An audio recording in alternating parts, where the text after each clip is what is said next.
ఇంకో తప్పు కూడా నేను చెప్తాను సార్. మీకు ఆల్రెడీ ఒక సామెత తెలిసే ఉంటుంది చైనాలో, చేపలు ఇవ్వడం కాదు చేపలు పట్టడం నేర్పించాలని. మీరు ఎంతసేపు ఉచిత పథకాలు ఇస్తున్నాం అని అంటున్నారే తప్ప అసలు వాళ్ళు ఎలా బతకాలి, వాళ్ళకి ఎలా ఉపాధి కల్పించాలో దాని మీద ఎప్పుడైనా దృష్టి పెట్టారో మీ ఎకనామిక్స్ లో? ఇప్పుడు మేము నేతన్నకి 24,000 ఇచ్చాం, తిని కూర్చోవాలని ఇవ్వాల. 24,000 రూపాయలతో స్పిన్నింగ్ కి కావాల్సినటువంటి చిన్న చిన్న ఇన్స్ట్రుమెంట్ ఏమైనా కొనుక్కుంటాడు అని ఇచ్చాం. ఒక బిడ్డకి 15,000 అమ్మఒడి ఇచ్చాం. ఎందుకో తెలుసా? తిని కూర్చోటానికి కాదు. ఆ తల్లి ఆ బిడ్డకి స్కూల్కి పంపించేటప్పుడు పండగలకో లేకపోతే ఇంకో సందర్భంలోనో ఒక 2 బట్టలు కొనుక్కోవటానికి, లేకపోతే పుస్తకాలు కొనవటానికి, లేకపోతే ఇంకేదైనా ఆ బిడ్డకి అవసరమైనటువంటి అవసరాలు ఆ ఏడాదిలో తీర్చుకోవటానికి 15,000 రూపాయలు ఇచ్చారు. రైతు భరోసాకు 13,500 ఇచ్చింది. రైతు వ్యవసాయం మానేసి ఇంట్లో కూర్చొని కాదు, నీ వ్యవసాయానికి తోడుగా విత్తనాలు, ఎరువులు, పురుగు మందులు ఇస్తున్నాను. నువ్వు విత్తనాల సమయంలో అప్పుకు వెళుతున్నావు. 10,000 రూపాయలు 20,000 రూపాయలు ఎవరైనా అప్పిస్తే బాగా ఎదురు చూస్తున్నావు. నువ్వు అప్పు చేయకన్నా నేనున్నానన్నా అని చెప్పి 13,500 రూపాయలు ఆ వ్యవసాయానికి ఒక సపోర్ట్గా ఇస్తున్నాం తప్ప ఈ పథకాలు ఏ పథకం కూడా, జగనన్న ఇచ్చిన ఏ పథకం కూడా కూర్చొని ఇంట్లో కూర్చొని తినటానికి ఇవ్వలేదు. వాళ్ళు చేసే పనిలో ఒక మహిళ ఉంటారు. ప్రతి మహిళకి 20 సంవత్సరాల వయసులో పెళ్ళి అవుతుంది. ఆమెకి భర్త అప్పుడు ఎంత వయసు ఉంటుంది? 25 సంవత్సరాలు ఉంటాడు. అదే మహిళకి 45 సంవత్సరాలు వచ్చింది అనుకోండి, ఆ భర్తకి 50 సంవత్సరాలు 50 సంవత్సరాలు 60 సంవత్సరాలు వస్తుంది. ఆ 60 సంవత్సరాలు వచ్చిన వయసుకి భర్తకి శక్తి తగ్గుతుంది, పని చేయలేకుండా పోతున్నాడు, పొలంకి వెళ్ళలేకపోతున్నాడు, అనారోగ్యం పాలయ్యాడు.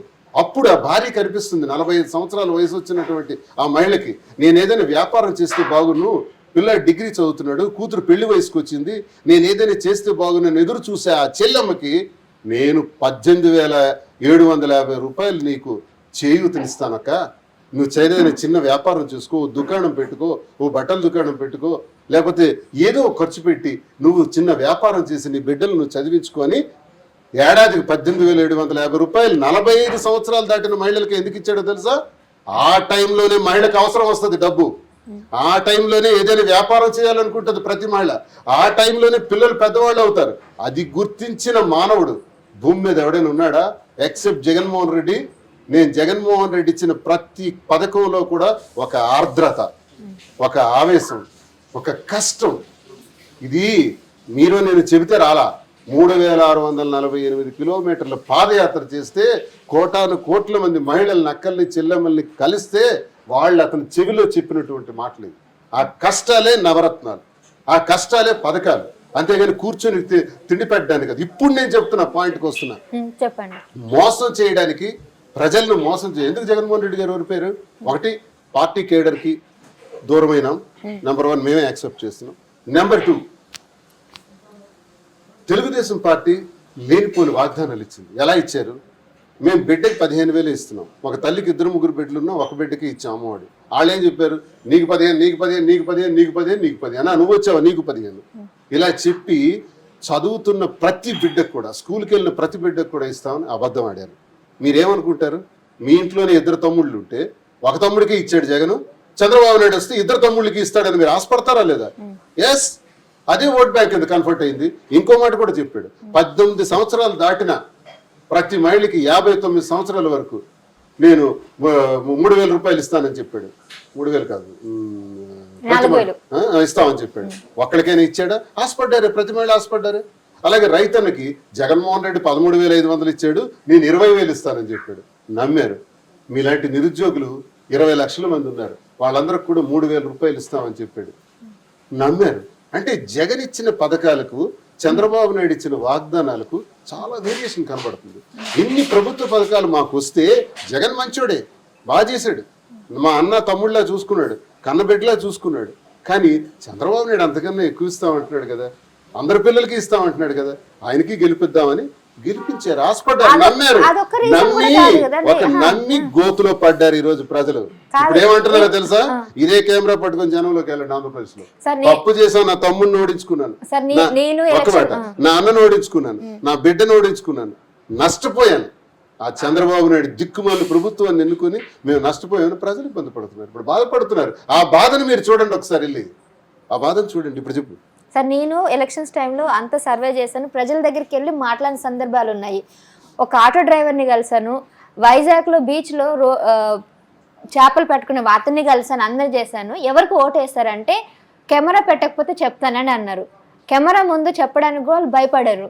అంటే నేను వైసీపీకి వెయ్యను అని చెప్పడానికి వాళ్ళు అంత భయపడ్డారు. అంటే భయంతో అంత జనం అక్కడ ఉన్నారు. లేదు, ముగ్గురు కాదండి, నేను చాలా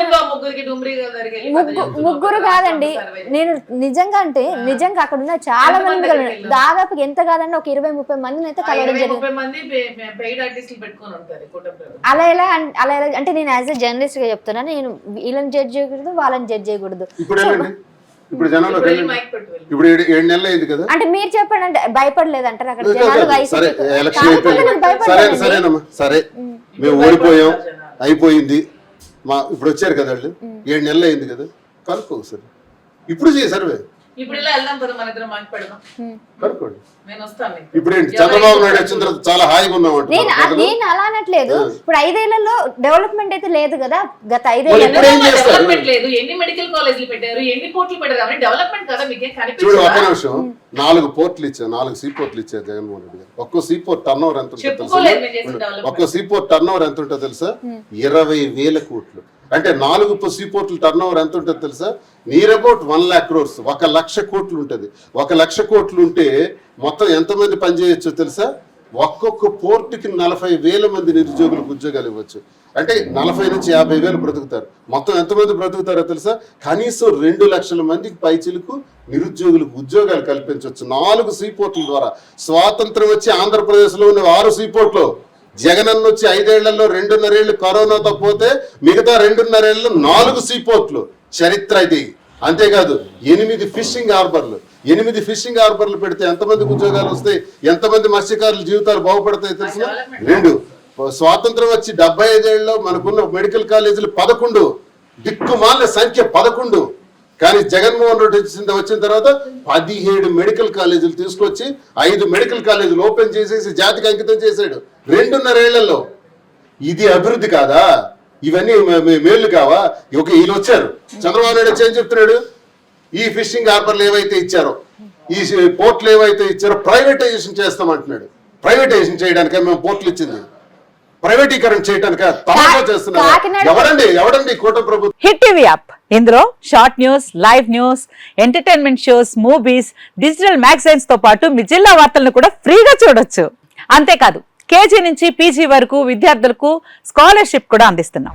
ప్రతి వారం 10 మందికి లక్కీ డ్రా ద్వారా ఒక్కొక్కరికి 10,000 రూపాయలు అందిస్తున్నాం. ఇంకెందుకు ఆలస్యం, వెంటనే హిట్ టీవీ యాప్ ని డౌన్లోడ్ చేసుకుని ఫ్రీగా ఎంటర్టైన్మెంట్ పొందండి. Hit TV app.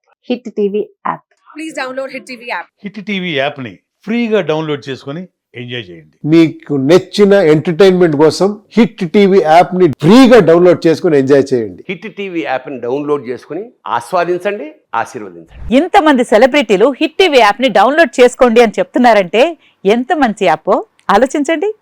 America America America అమెరికాలో చదవాలనుకునే వాళ్ళకి విశ్వసనీయమైన పేరు మన శౌర్య కన్సల్టెన్సీ. UK లో 1 year masters. UK లో 1 year masters. 2 years work permit up to 5 years visa. Contact Saurya Consultancy. Contact 89851 89851.